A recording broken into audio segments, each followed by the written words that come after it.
राहत से पंगा लेकर बुरी तरह फंस गए राहुल गांधी। कोर्ट में राहुल गिड़गिड़ाए, सांसदी को कैसे बचाएं? संसद सत्र के दौरान सुल्तानपुर में बिगड़ गया खेल।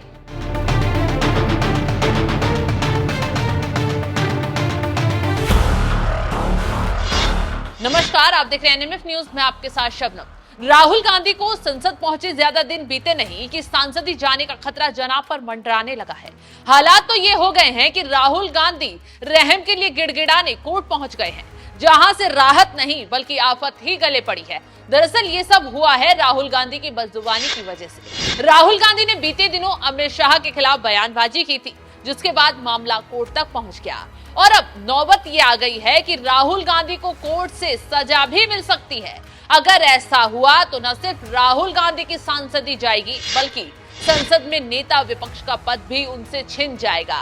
इसी सिलसिले में राहुल गांधी कोर्ट में पेश हुए और अपने बयान दर्ज करवाते हुए कहा कि ये सारा मामला राजनीतिक रूप से प्रेरित है, मुझे सियासी वजहों से फंसाया गया है। सरकार के दबाव में आकर मेरे ऊपर इस तरह के इल्जाम लगाए गए, मेरी छवि खराब करने की कोशिश की गई है। मैं निर्दोष हूं, मैंने कभी भी किसी गलत भाषा का प्रयोग करके मानहानि नहीं की है। सस्ती लोकप्रियता हासिल करने के लिए आरोप लगाया गया है। तो अमित शाह के खिलाफ बोलते बोलते राहुल गांधी जोश जोश में होश तो खो बैठे थे।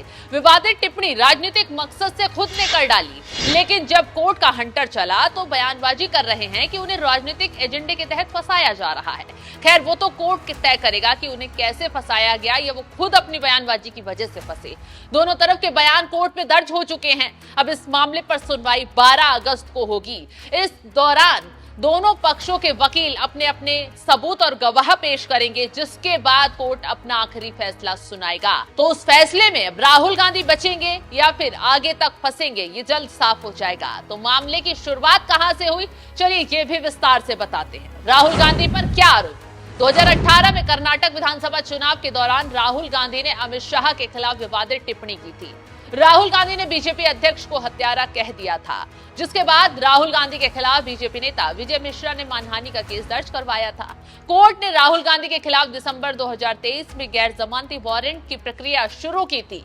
20 फरवरी को राहुल गांधी ने कोर्ट में सरेंडर कर दिया था और उन्हें जमानत मिल गई थी। तो अब ये मामला हाई प्रोफाइल होता जा रहा है। अब सबूत गवाह देखने के बाद कोर्ट राहुल को झटका दे सकता है। हालांकि राहुल गांधी इस केस को राजनीतिक साजिश बता रहे हैं, लेकिन वो शायद भूल गए कि उन्होंने भी राजनीति के तहत ही अमित शाह पर इस तरीके की टिप्पणी की थी, अपनी भड़ास निकाली थी। और अगर कोर्ट राहुल गांधी को 2 साल से ज्यादा की सजा सुना देता है तो जनाब फिर से अपनी सांसदी खो सकते हैं, क्योंकि इससे पहले मोदी सर ने मामले में भी राहुल गांधी फुरे फंसे थे और उनकी सांसदी तक चली गई थी। हालांकि सुप्रीम कोर्ट से राहत मिली तो सांसदी वापस लौट आई थी। अब देखना यह होगा कि सुल्तानपुर कोर्ट राहुल गांधी पर क्या फैसला सुनाता है। फिलहाल जिस तरीके से राहुल गांधी अब कोर्ट में गिड़गिड़ाए हैं, आपको क्या लगता है, उन्हें राहत मिलेगी या फिर वो फिर मुश्किलों में फंस जाएंगे?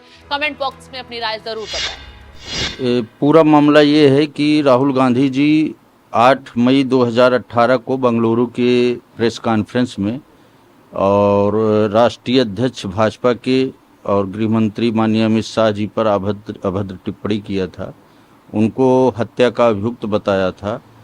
इसी बात से आहत होकर के यहाँ के तत्कालीन सुल्तानपुर के भाजपा उपाध्यक्ष और तत्कालीन डिस्ट्रिक्ट कोऑपरेटिव बैंक के चेयरमैन विजय मिश्रा जी ने परिवाद दायर किया था और परिवाद में हमारी बहस को कंसीडर करते हुए धारा 500 आईपीसी के तहत माननीय राहुल जी को तलब किया था। राहुल गांधी जी 20 फरवरी 2024 को माननीय अदालत में हाजिर होकर अपनी जमानत करा चुके हैं।